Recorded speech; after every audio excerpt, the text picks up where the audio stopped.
Hello everyone, I am Abhishek and you are watching Bioscanner. आज की video lesson में हम पढ़ेंगे जू फ्लैजिलेट्स के बारे में। जू फ्लैजिलेट्स जो होते हैं वो किंगडम प्रोटिस्टा के ही मेंबर्स होते हैं। इनको प्रोटोजोअन प्रोटिस्ट भी कहा जाता है। प्रीवियस वीडियो लेक्चर में जब हमने प्रोटोजोआ के बारे में पढ़ा था तो उसके क्लासिफिकेशन में हमने ये जाना था कि जू फ्लैजिलेट्स को सबसे पहले प्रोटोजोआ में क्लासिफाई किया गया, यानी कि जू फ्लैजिलेट्स सबसे पहला ग्रुप होते हैं प्रोटोजोअन प्रोटिस्ट का। जू फ्लैजिलेट्स के क्या क्या फीचर्स होते हैं ये आज हम जानेंगे। कुछ जू फ्लैजिलेट्स के एग्जाम्पल्स के बारे में भी हम समझेंगे और आज के वीडियो लेसन में ही हम ये भी जानेंगे कि जू फ्लैजिलेट्स को यूग्लिना के सिमिलर कैसे समझा जाता है। तो आज के वीडियो लेसन को आप पूरा देखिएगा क्योंकि आज का वीडियो लेसन बहुत ही इंटरेस्टिंग और इन्फॉर्मेटिव होने वाला है। अगर आप मेरे YouTube चैनल पर पहली बार आए हैं तो मेरे YouTube चैनल को सब्सक्राइब जरूर करिएगा। तो चलिए स्टार्ट करते हैं आज का वीडियो लेसन। आइए पढ़ते हैं। ओके चिल्ड्रन, चलिए स्टार्ट करते हैं आज का वीडियो लेसन और पढ़ते हैं जू फ्लैजिलेट्स के बारे में। प्रीवियस वीडियो लेक्चर में हमने किंगडम प्रोटिस्टा का जो थर्ड ग्रुप है उसके फीचर्स के बारे में पढ़ा था। आप जानते हैं कि किंगडम प्रोटिस्टा का जो थर्ड ग्रुप है वो होता है प्रोटोजोअन प्रोटिस्ट्स। सबसे पहला इसका जो ग्रुप था वो था फोटोसिंथेटिक प्रोटिस्ट, सेकेंड ग्रुप था स्लाइम मोल्ड्स का और थर्ड ग्रुप होता है प्रोटोजोआ का। प्रोटोजोआ को प्रोटोजोअन प्रोटिस्ट भी कहा जाता है। प्रीवियस वीडियो लेक्चर में हमने प्रोटोजोआ के जनरल फीचर्स के बारे में पढ़ लिया था और इसके साथ ही हमने इसका क्लासिफिकेशन भी पढ़ लिया था। क्लासिफिकेशन में हमने ये पढ़ा था कि प्रोटोजोआ को हम 4 ग्रुप्स में डिवाइड करते हैं। जो प्रोटोजोआ का पहला ग्रुप होता है उसको बोलते हैं हम जू फ्लैजिलेट्स। जू फ्लैजिलेट्स के अंदर आने वाले जितने भी ऑर्गेनिजम्स होते हैं वो सारे के सारे फ्लैजिलेटेड होते हैं, यानी इन सब के पास फ्लैजिला होते हैं। दूसरा जो ग्रुप हमने बनाया था वो था सार्कोडाइंस का। सार्कोडाइंस जो ऑर्गेनिजम्स होते हैं वो अमीबॉइड मूवमेंट शो करते हैं, यानी अमीबा की तरह से उनके पास सूडोपोडिया होते हैं जिनके हेल्प से वो मूवमेंट करते हैं। तीसरा ग्रुप हमने बनाया था स्पोरोजोन्स का। स्पोरोजोन्स स्पोर प्रोड्यूसिंग ऑर्गेनिजम्स होते हैं। और फोर्थ ग्रुप हमने बनाया था सीलिएट्स का। इन ऑर्गेनिजम्स के पास सीलिया होते हैं। तो ये 4 ग्रुप्स में हमने प्रोटोजोआ को डिवाइड किया था। इन चारों ग्रुप्स में से जो सबसे पहला ग्रुप है दैट इज जू फ्लैजिलेट्स, इसके बारे में हम आज पढ़ेंगे। सबसे पहले हम देखते हैं जू फ्लैजिलेट्स के कुछ जनरल फीचर्स के बारे में और उसके बाद में हम जू फ्लैजिलेट्स के कुछ एग्जाम्पल्स को समझेंगे जिससे जू फ्लैजिलेट्स के बारे में आप डिटेल्ड इंफॉर्मेशन जान सके। तो जू फ्लैजिलेट्स के बेसिक कैरेक्टरिस्टिक्स की अगर हम बात करें तो उसके नाम से ही आप समझ जाएंगे कि ये वो ऑर्गेनिजम्स हैं जिनके पास फ्लैजिला होते हैं, यानी कि ये प्रोटिस्टा के मेंबर्स हैं, यानी यूनिसेलुलर होंगे, यूकैरियोटिक होंगे और इनकी सेल ऐसी होगी जिसके पास बहुत सारे फ्लैजिला होंगे। इनके पास या तो एक फ्लैजिला होगा या फिर बहुत सारे फ्लैजिला होंगे। अगर इनके हैबिटेट की आप बात करें तो ये ज़्यादातर फ्री लिविंग होते हैं, यानी ये दूसरे के साथ कॉलोनी की फॉर्मेशन में नहीं रहेंगे, अकेले ये सर्वाइव करेंगे और ज़्यादातर दूसरे लिविंग ऑर्गेनिज्म के ऊपर ये डिपेंडेंट भी नहीं होते हैं, यानी उसके साथ ये सर्वाइव नहीं करेंगे। ज़्यादातर ये फ्री लिविंग फॉर्म में रहते हैं, कॉलोनी वगैरह ये नहीं बनाते हैं, ग्रुप्स में ये नहीं रहते हैं। इनको आप ज़्यादातर पाएंगे फ्रेश वाटर या मैरीन वाटर में तैरते हुए, यानी कि इनका जो हैबिटेट होता है वो वाटर होता है। पानी जो होता है वो समुद्र का पानी भी हो सकता है या फ्रेश वाटर पॉन्ड्स और लेक्स या रिवर्स का पानी भी हो सकता है। मोड ऑफ न्यूट्रिशन जो इनका मेनली होता है वो होता है holozoic. Holozoic mode of nutrition इनका होता है, ये अपने फूड पार्टिकल्स को एज ए वोल ऑब्टेन कर लेते हैं। हीटरोट्रोफिक मोड ऑफ न्यूट्रिशन ज़्यादातर ये शो करते हैं। कुछ जू फ्लैजिलेट्स सेप्रोबिक भी होते हैं, यानी ऑर्गेनिक पार्टिकल्स को भी ये ऑब्टेन कर लेते हैं उसी तरह से जैसे ये किसी स्मॉल माइक्रोब्स को और ऑब्टेन करेंगे। कुछ जो जू फ्लैजिलेट्स होते हैं उनके अंदर पैरासाइटिक मोड ऑफ न्यूट्रिशन भी देखा गया है, यानी दूसरे ऑर्गेनिज्म के ऊपर ये रहेंगे और बीमारियां खोज करेंगे। बीमारी खोज करने वाले कई जू फ्लैजिलेट्स के बारे में हम आज के वीडियो लेक्चर में पढ़ेंगे। कुछ जू फ्लैजिलेट्स को कमेंसल्स भी बोला जाता है। कमेंसल्स का मतलब होता है कि ऐसे ऑर्गेनिज्म जो दूसरे ऑर्गेनिजम्स के ऊपर तो रहेंगे लेकिन उनको कोई बीमारी नहीं देंगे, यानी कि ये वो जू फ्लैजिलेट्स होते हैं जो बिल्कुल सीधे साधे होते हैं, बीमारी वगैरह ये नहीं करते हैं। सिम्बायोटिक जू फ्लैजिलेट्स के बारे में भी हम आज ही पढ़ेंगे। इनके बारे में आपको मैंने प्रीवियस वीडियो लेक्चर में भी थोड़ा सा बताया था। इसके साथ ही जो जू फ्लैजिलेट्स की सेल होती है उसके पास सिर्फ एक न्यूक्लियस होता है, यानी कि ये यूनी न्यूक्लिएटेड कंडीशंस में आपको मिलेंगे। कभी कभी आप इनको मल्टी न्यूक्लिएट कंडीशंस में देख सकते हैं, लेकिन ज़्यादातर ये होंगे यूनी न्यूक्लिएटेड, ये बात आपको याद रखनी है। जू फ्लैजिलेट्स जो होते हैं उनके पास सेल वॉल नहीं होती है, क्योंकि ये एनिमल लाइक कैरेक्टर्स शो करते हैं। जितने भी प्रोटोजोआ होते हैं वो सारे के सारे एनिमल लाइक कैरेक्टर्स शो करते हैं, इसी वजह से यहाँ पर सेल वॉल नहीं होती है। और इनकी जो सेल होती है उसके चारों तरफ एक लेयर होती है जो टाइट और टफ लेयर होती है, इसको बोलते हैं हम पेलिकल। तो ये बेसिक फीचर्स हो गए जू फ्लैजिलेट्स के। जू फ्लैजिलेट्स एसेक्चुअली रिप्रोड्यूस करते हैं। एसेक्चुअल रिप्रोडक्शन का मेथड इनके अंदर होता है बाइनरी फिशन। सेक्चुअल रिप्रोडक्शन किसी भी तरह से इनके अंदर नहीं आपको मिलेगा। तो ये बेसिक फीचर्स हो गए। एक बहुत ही इंपॉर्टेंट फीचर होता है जू फ्लैजिलेट्स का, जो हमने इस वीडियो लेक्चर के इंट्रो में भी समझा था कि इनको यूग्लिनोइड्स या यूग्लिना के काफ़ी सिमिलर समझा जाता है। तो वो फीचर क्या है, अब हम वो समझ लेते हैं। यहाँ पर यही बात बताई गई है कि zoo flagellates are regarded as non photosynthetic forms of euglenoids. Euglena के बारे में आप जानते हैं, थोड़ा सा मैं आपको यूग्लिना के बारे में रिवाइज करा दूं। यूग्लिना एक ऐसा ऑर्गेनिज्म होता है जिसके अंदर एनिमल और प्लांट्स दोनों के ही फीचर्स होते हैं। प्लांट्स की तरह इसके अंदर क्लोरोफिल होता है जिसकी हेल्प से ये अपना फूड अपने आप सिंथेसाइज कर लेता है, और एनिमल की तरह से ये हेटेरोट्रोफिक मोड ऑफ न्यूट्रिशन का यूज करके अपना फूड ऑब्टेन कर सकता है। इसके पास भी फ्लैजिला होता है, फ्लैजिला की हेल्प से ये मूव करता रहता है। तो ये यूग्लिना की खास बात होती है। यहाँ पर कुछ साइंटिस्ट ने ये पाया कि यूग्लिना को अगर कुछ स्पेसिफिक केमिकल से ट्रीट किया जाए, ये कुछ केमिकल्स ऐसे यूज किए जाएंगे जो उसके क्लोरोफिल वगैरह को डिस्ट्रॉय कर दे, जो उसके फोटोसिंथेटिक पिगमेंट्स को डिस्ट्रॉय कर दे, तो जो यूग्लिना होता है वो जू फ्लैजिलेट्स में कन्वर्ट हो जाता है। यानी कि यहाँ पर आप देख रहे हैं ये एक यूग्लिना है, इसके ऊपर हमने कुछ केमिकल्स डाले जिससे इसकी फोटोसिंथेसिस करने की एबिलिटी खत्म हो गई, और ये बिल्कुल सिमिलर लगने लगता है जू फ्लैजिलेट्स के। तो ये इंपॉर्टेंट फीचर है यूग्लिना का, ये आपको याद रखना है कि यूग्लिना जो होता है या जू फ्लैजिलेट्स जो होते हैं वो नॉन फोटोसिंथेटिक यूग्लिनोइड्स के सिमिलर होते हैं, और जो यूग्लिनोइड्स होते हैं उनको कुछ केमिकल्स की हेल्प से ट्रीट करके आप जू फ्लैजिलेट्स में कन्वर्ट कर सकते हैं। पूरी तरह से जू फ्लैजिलेट्स ये नहीं बनते हैं, लेकिन ये जू फ्लैजिलेट्स की तरह से बिहेव करना स्टार्ट कर देते हैं। जू फ्लैजिलेट्स के जिन एग्जाम्पल्स के बारे में हम पढ़ेंगे वो है Trypanosoma, Trichonympha, Giardia, Trichomonas and Leishmania. ये सारे के सारे एग्जाम्पल्स आपको याद रखने हैं, क्योंकि एग्जामिनेशन के पॉइंट ऑफ व्यू से ये सारे एग्जाम्पल्स बहुत ही इंपॉर्टेंट है। तो सबसे पहले हम पढ़ेंगे ट्रिपैनोसोमा के बारे में। ट्रिपनोसोमा का पूरा नाम होता है ट्रिपैनोसोमा गैम्बियंस। नाम आपको पूरा याद रखना है, एग्जामिनेशन में पूछा जा सकता है। सिंगल सेल्ड है, क्योंकि प्रोटिस्टा का मेंबर है तो सिंगल सेल्ड होगा, यूकैरियोटिक होगा। इसकी जो शेप है वो फ्लैट या फ्यूजीफॉर्म होती है। शेप इसकी थोड़ी इंपॉर्टेंट है समझने के लिए। इसकी शेप की खासियत ये होती है कि ये जो इसके दोनों एंड्स होते हैं ये टैपरिंग होते हैं। टैपरिंग का मतलब इसके जो किनारे होते हैं वो संकरे होते जाते हैं और बीच में से ये चौड़ा होता है, यानी कॉर्नर्स पे ये नैरो होगा और सेंट्रल में ये वाइड होगा। यहाँ पर इस इमेज में आप देख सकते हैं, यहाँ पर ये किनारों पर थोड़ा पतला है, सेंट्रल में वाइड इसकी शेप है, और फिर से दूसरे किनारे पर ये धीरे धीरे पतला हो रहा है। तो इस तरह की शेप को फ्यूजीफॉर्म कहते हैं, और ये इंपॉर्टेंट फीचर है ट्रिपैनोसोमा का। ट्रिपैनोसोमा जो होता है ये एक पैरासाइट होता है, और पैरासाइटिक फॉर्म में ये दूसरे ऑर्गेनिज्म के अंदर रहता है। अब ये जो होता है इसके पास एक सिंगल फ्लैजिला होता है। ये फ्लैजिला आप देख पा रहे हैं, इसके पास एक फ्लैजिला होता है जो इसके पोस्टीरियर एंड से निकला हुआ होता है। पोस्टीरियर एंड से निकल के ये इसकी पूरी की पूरी बॉडी के अंदर चलता है, यानी पूरी की पूरी बॉडी पर ये एक्सटेंडेड रहता है, फैला रहता है। और जिस स्ट्रक्चर के साथ ये फैला रहता है वो एक मेम्ब्रेन होती है जिसको अंड्यूलेटिंग मेम्ब्रेन भी कहा जाता है। अंड्यूलेटिंग मेम्ब्रेन जो होती है एक ऐसी मेम्ब्रेन होती है जिसके अंदर लहरें से बनी होती है, यानी कि एक लहराती हुई मेम्ब्रेन होती है। इस मेम्ब्रेन के साथ साथ ही ये जो फ्लैजिला होता है ये भी एक्सटेंडेड रहता है। यहाँ पर मैं आपको एक इमेज की हेल्प से समझा देता हूँ। ये हो गया एक ट्रिपैनोसोमा, और ट्रिपैनोसोमा के पोस्टीरियर एंड से रिलीज हो गया फ्लैजिला, और ये जो फ्लैजिला है इसके ऊपर यहाँ पर एक अंड्यूलेटिंग मेम्ब्रेन है। इस अंड्यूलेटिंग मेम्ब्रेन के साथ साथ ये फ्लैजिला एक्सटेंडेड होता है इसकी पूरी सेल के ऊपर। तो इस तरह से इसका जो फ्लैजिला होता है ये फैला रहता है पूरी की पूरी सेल के ऊपर।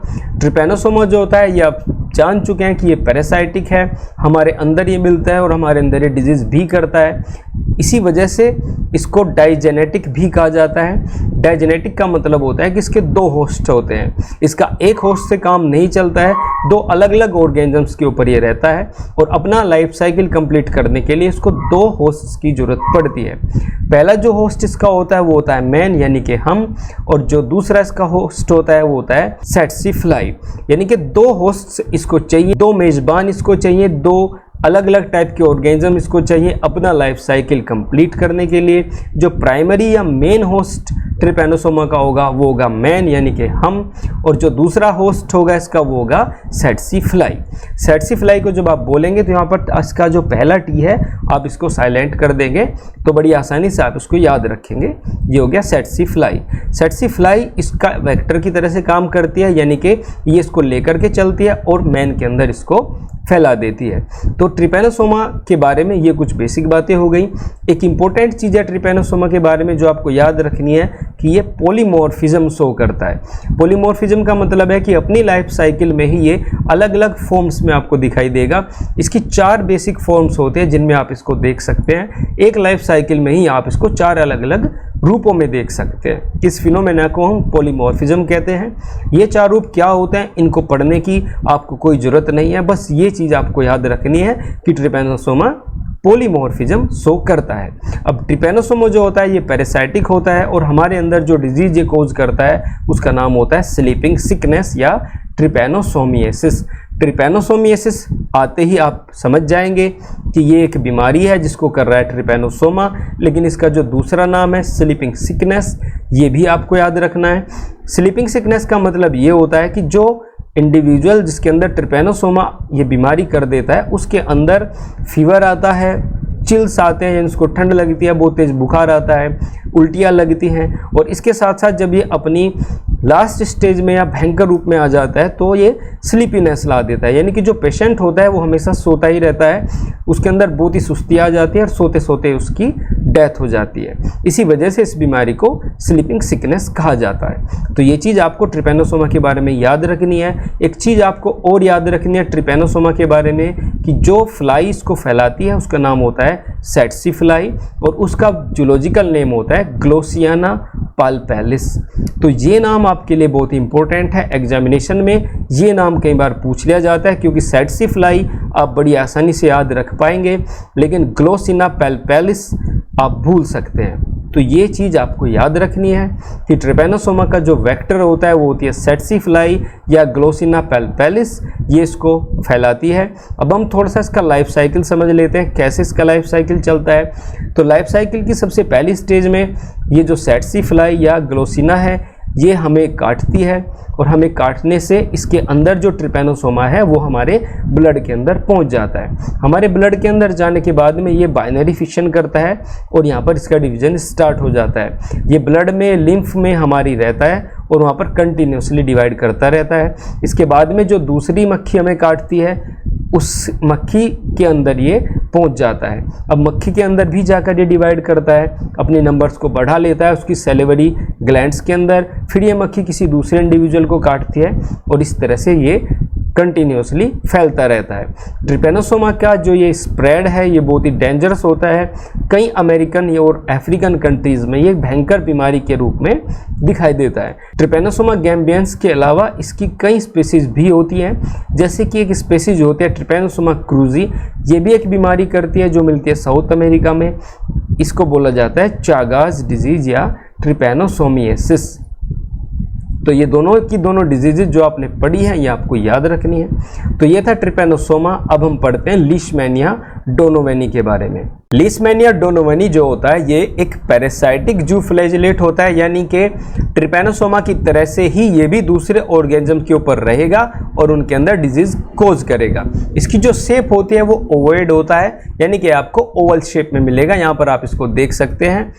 इसके अंदर रिप्रोडक्शन जो होता है वो बाइनरी फिशन होता है। बाइनरी फिशन से ये रिप्रोड्यूस करता है और बाइनरी फिशन भी इसके अंदर लॉन्गिट्यूडिनल होता है, यानी कि ये लेंथ वाइज 2 हिस्सों में डिवाइड होता है इस तरह से। तो ये हो गया इसके अंदर डिवीजन। जो डिजीज लिस्टमैनिया डोनोवेनी करता है उस डिजीज का नाम होता है काला आजार। इसको ब्लैक सिकनेस या दमदम फीवर या ब्लैक फीवर भी कहा जाता है।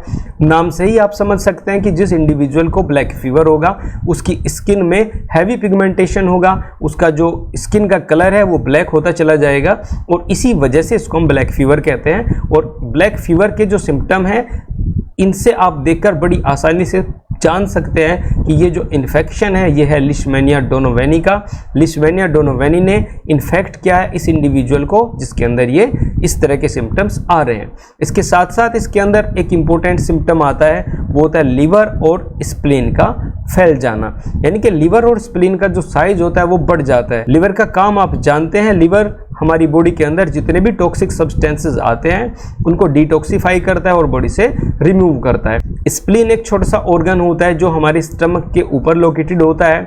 ये बेसिकली एक लिम्फेटिक ऑर्गन होता है। इसके अंदर लिम्फोसाइट्स बनती है जो हमारी इम्यूनिटी को इंक्रीज करती है।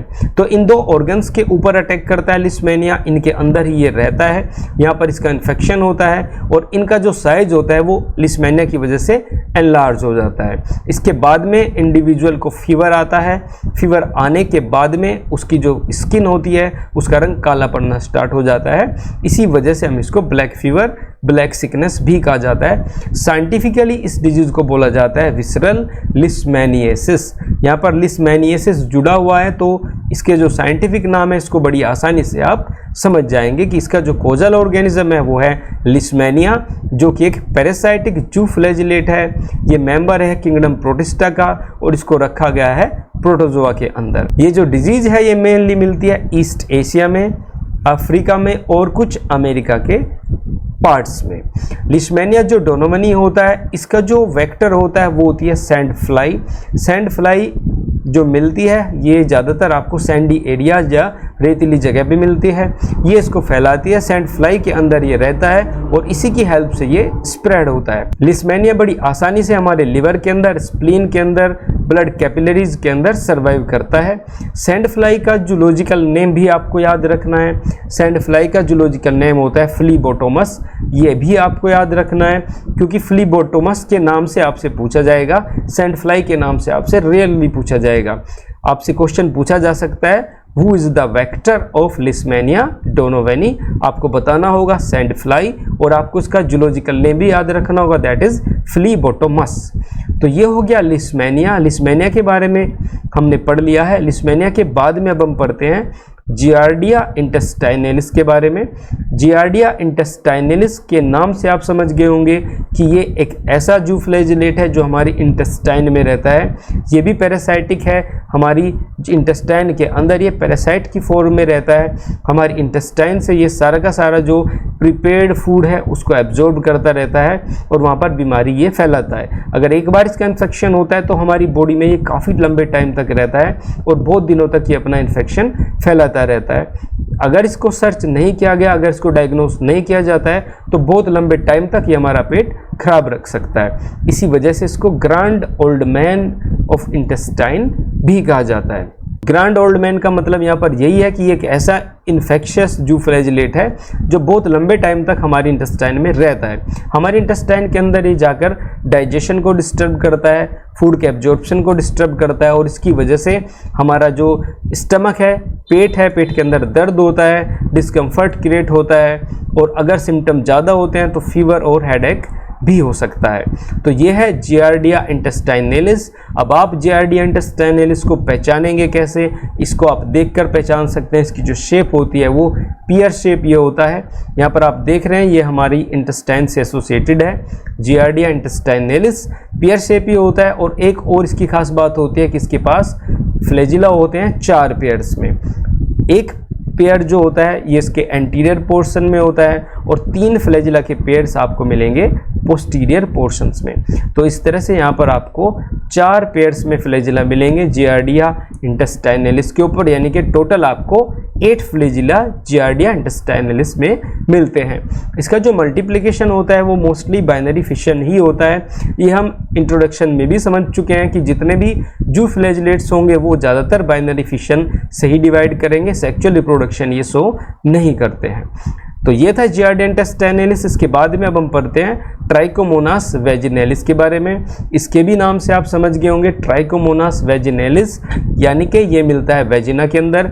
वेजिना एक रिप्रोडक्टिव ऑर्गन होता है ह्यूमन फीमेल्स के अंदर, उसके अंदर ये मिलता है। ट्राइकोमोनास जो होता है ये भी पैरासाइट होता है और एक पैथोजेनिक होता है, यानी कि बहुत भयंकर बीमारी ये करता है। वेजिना के अंदर ये रहता है, वहाँ पर ये डिजीज़ क्रिएट करता है। जो डिजीज़ ये करता है उसको बोलते हैं ट्राइकोमोनियासिस। ट्राइकोमोनास इसका नाम है, तो उसी से बन गया ट्राइकोमोनियासिस। जनरली इस डिजीज़ को ल्यूकोरिया भी कहा जाता है। इस डिजीज़ में ये होता है कि ये जब डिजीज़ हो जाती है, यानी कि अगर किसी ह्यूमन फीमेल की वेजाइना के अंदर ये जो फ्लैजिलेट रहने लगता है तो उसकी वेजाइना के अंदर बर्निंग सेंसेशन होती है, इचिंग होती है, खुजली होती है और वहाँ से एक बहुत ही फ्रोथी सा सब्सटेंस रिलीज होता है, यानी वाइट कलर का बदबूदार सा सब्सटेंस रिलीज होना स्टार्ट हो जाता है वेजाइना से। तो ये इसके सिम्टम्स होते हैं, इसकी डिजीज़ के सिम्टम्स होते हैं। ये जो ऑर्गेनिज्म होता है यानी कि ट्राइकोमोनास जो होता है ये सेक्सुअली ट्रांसमिटेड डिजीज कोज करता है, यानी कि इसका जो ट्रांसमिशन होता है वो थ्रू सेक्स होता है, यानी सेक्स के दौरान ही ये एक इंडिविजुअल से दूसरे इंडिविजुअल में ट्रांसमिट होता है। ट्राइकोमोनास वेजिनैलिस जो होता है ये पैरासाइट है। इसकी जो शेप होती है वो एग शेप ये होता है। इसके पास फ्लैजिला होते हैं, 4 फ्लैजिला इसके पास होते हैं और ये बाइनरी फिशन की हेल्प से डिवाइड करता है। ट्राइकोमोनास वेजिनैलिस के बाद में हम पढ़ते हैं ट्राइकोनिम्फा के बारे में। ट्राइकोनिम्फा के बारे में आप प्रीवियस 2 लेक्चर्स में भी पढ़ चुके हैं। ट्राइकोनिम्फा एक पैरासाइटिक जू फ्लैजिलेट है और ये सिम्बायोटिक फॉर्म में रहता है टर्माइट्स के अंदर। टर्माइट्स की इंटेस्टाइन में रहता है। टर्माइट्स वुड खाती हैं, यानी जो लकड़ी होती है उसके अंदर टर्माइट्स रहती हैं। हिंदी में इसको दीमक बोलते हैं। लकड़ी को ये खाती है। लकड़ी के अंदर जो सेलुलोज होता है उसको ये डाइजेस्ट नहीं कर पाती है, वहाँ पर इसके डाइजेशन में हेल्प करता है ट्राइकोनिम्फा। ट्राइकोनिम्फा एक एंजाइम सेक्रेट करता है जिसका नाम होता है ग्लूकोसाइडेज।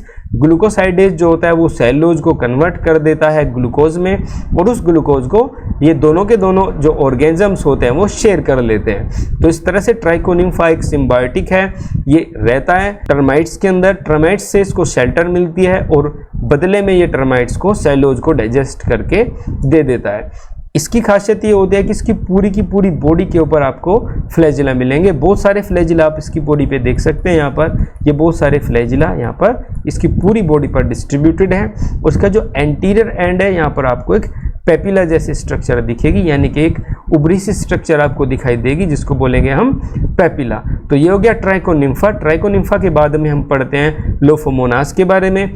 लोफोमोनास के बारे में भी आप प्रीवियस लेक्चर में पढ़ चुके हैं। ये भी एक सिम्बायोटिक ऑर्गेनिज्म होता है। ये जो ऑर्गेनिज्म होता है ये रहता है वुड रोचेज के अंदर, यानी कि ये कॉकरोच की तरह से ही ऑर्गेनिजम्स होते हैं, कॉकरोच के ही भाई होते हैं।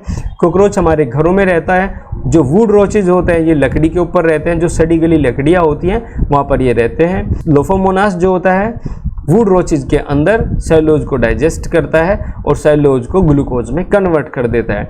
ग्लूकोज की जो कन्वर्टेड फॉर्म होते हैं उसको दोनों ही पार्टनर्स यूटिलाइज कर लेते हैं। लोफोमोनास को शेल्टर मिलती है वुड रोचेज के अंदर, जिससे ये अपने आप को सुरक्षित रख पाते हैं। इसकी जो शेप होती है वो पियर शेप होती है, यहाँ पर आप इसको देख सकते हैं। और इसके जो एंटीरियर एंड होता है, एंटीरियर पोर्शन से यहाँ पर बहुत सारे फ्लैजिला निकले हुए होते हैं। एक group of flagella is present at the anterior end of Lophomonas. तो ये हो गए कुछ जू फ्लैजिलेट्स के एग्जाम्पल्स। आज के वीडियो लेसन में हमने जू फ्लैजिलेट्स के जनरल फीचर्स पढ़े और उनके कुछ एग्जाम्पल्स भी पढ़े। अब हम आज के वीडियो लेसन को समराइज कर लेते हैं। आज के वीडियो लेसन में हमने पढ़ा कि जू फ्लैजिलेट्स जो होते हैं वो प्रोटोजोअन्स होते हैं। प्रोटोजोअन प्रोटिस्टिए होते हैं। इनकी खासियत ये होती है कि इनके पास एक से लेकर के बहुत सारे फ्लैजिला हो सकते हैं। ये ज़्यादातर आपको मिलेंगे पानी में, पानी समुद्र का हो सकता है या किसी पौंड वगैरह का भी हो सकता है। मेनली ये holozoic mode of nutrition show करते हैं, लेकिन कुछ पैरासाइटिक एंड सिम्बायोटिक भी होते हैं। इनके पास सेल वॉल नहीं होती है, सेल वॉल की जगह इनके पास मिलेगी एक firm layer of pellicle. Reproduction इनमें बाइनरी फिशन से ही होता है, सेक्सुअल रिप्रोडक्शन इनके पास नहीं होता है। जू फ्लैजिलेट्स जो होते हैं उनको सिमिलर माना जाता है यूग्लिनोइड्स के, क्योंकि यूग्लिनोइड्स को अगर कुछ स्पेसिफिक केमिकल से ट्रीट किया जाए जिससे उनका फोटोसिंथेटिक पिगमेंट्स डिस्ट्रॉय हो जाएं, तो यूग्लिनोइड्स भी जू फ्लैजेलेट्स की तरह से बिहेव करना स्टार्ट करते हैं। आज के वीडियो लेसन में हमने कुछ एग्जाम्पल्स भी पढ़े जू फ्लैजेलेट्स के। सबसे पहला एग्जाम्पल जो हमने पढ़ा वो था ट्रिपैनोसोमा गैम्बियंस का। ट्रिपैनोसोमा गैम्बियंस के बारे में हमने ये पढ़ा कि ये एक पैरासाइटिक होता है, फ्लैट या फ्यूजिफॉर्म इसकी शेप होती है। ये हमारे अंदर स्लीपिंग सिकनेस या ट्रिपोसोमियासिस डिजीज करता है। इसका जो वेक्टर होता है वो होती है सेट्सी फ्लाई को ग्लोसिना पल्पैलिस भी कहा जाता है। सेकंड जो हमने जू फ्लैजेलेट आज के वीडियो लेसन में पढ़ा वो था लीशमैनिया डोनोवेनी। लीशमैनिया भी पैरासाइटिक होता है। ये हमारे अंदर काला अजार या ब्लैक सिकनेस या दम फीवर करता है। मेडिकल टर्म्स में इसको विसरल लीशमैनियासिस कहा जाता है। इसका जो वेक्टर होता है वो होती है सैंड फ्लाई का जूलॉजिकल नेम होता है फ्लीबोटोमस। नेक्स्ट हमने जो फ्लैजेलेट पढ़ा वो था जियार्डिया इंटेस्टाइनैलिस। जियार्डिया इंटेस्टाइनैलिस हमारे इंटेस्टाइन में रहता है, वहाँ पर ये बहुत सारी बीमारियाँ करता है। फूड के एब्जॉर्प्शन में डिस्टर्बेंस क्रिएट करता है, पेट में दर्द होता है, इंटेस्टाइन हमारी अच्छे से काम नहीं कर पाती है और वहाँ पर दस्त, मरोड़, बहुत सारी सिम्टम्स ये कोज करता है। जियार्डिया इंटेस्टाइनैलिस को grand old man of intestine भी कहा जाता है, क्योंकि अगर एक बार इसका इन्फेक्शन हो जाता है तो बहुत लंबे टाइम तक ये हमारी इंटेस्टाइन में बना रहता है। इसकी जो शेप होती है वो पियर शेप होती है, या आपने इसकी स्ट्रक्चर देखी थी और आपने ये भी समझा था कि इसके पास फ्लैजिला के 4 पेयर्स होते हैं। एक पेयर ऑफ फ्लैजिला इसके एंटीरियर पार्ट में आपको मिलेगा और 3 पेयर्स ऑफ फ्लैजिला आपको मिलेंगे इसके पोस्टीरियर पार्ट में। इसके बाद में हमने पढ़ा ट्राइकोमोनास वेजिनैलिस के बारे में, जिसके नाम से ही आप समझ सकते हैं ये वेजिना में रहता है। ह्यूमन फीमेल्स का रिप्रोडक्टिव पार्ट होता है वेजाइना, इसके अंदर ये रहता है और वहाँ पर इचिंग, बर्निंग सेंसेशन ETC ये करता है। इसके साथ साथ वहाँ पर ये एक फ्रोथी सब्सटेंस को भी रिलीज करता है जिसके अंदर बहुत ही फाउल स्मेल होती है, और इसकी वजह से जो डिजीज होती है उसको बोलते हैं ल्यूकोरिया, या फिर साइंटिफिकली इसको बोलते हैं ट्राइकोमोनियासिस। ट्राइकोमोनियासिस ये डिजीज होती है, ये होती है ह्यूमन फीमेल्स के अंदर। इसके साथ ही हमने 2 और जो फ्लैजेलेट्स पढ़े जो होते हैं ट्राइकोनिम्फा एंड लोफोमोनास। ये दोनों के दोनों जो ऑर्गेनिजम्स होते हैं ये सिम्बायोटिक होते हैं और ये टर्माइट्स एंड वुड रोचेज के अंदर रहते हैं, वहाँ पर ये सेलुलोज को डाइजेस्ट करने में हेल्प करते हैं। तो ये था हमारा आज का वीडियो लेसन जिसके अंदर हमने पढ़ा जू फ्लैजेलेट्स के बारे में। नेक्स्ट वीडियो लेसन में हम पढ़ेंगे सार्कोडाइन्स के बारे में। अगर आपको आज का वीडियो लेसन अच्छे से समझ में आया है तो आप मेरे वीडियो लेक्चर्स को अपने फ्रेंड्स में शेयर कीजिएगा, मेरे YouTube चैनल को सब्सक्राइब भी जरूर करिएगा। अगर आपको कोई डाउट है, कोई चीज़ आप समझ नहीं पाए हैं तो कमेंट बॉक्स में आप ज़रूर लिखिएगा। अब मैं मिलता हूँ आपसे नेक्स्ट वीडियो लेसन में। Till then bye bye, thank you for watching.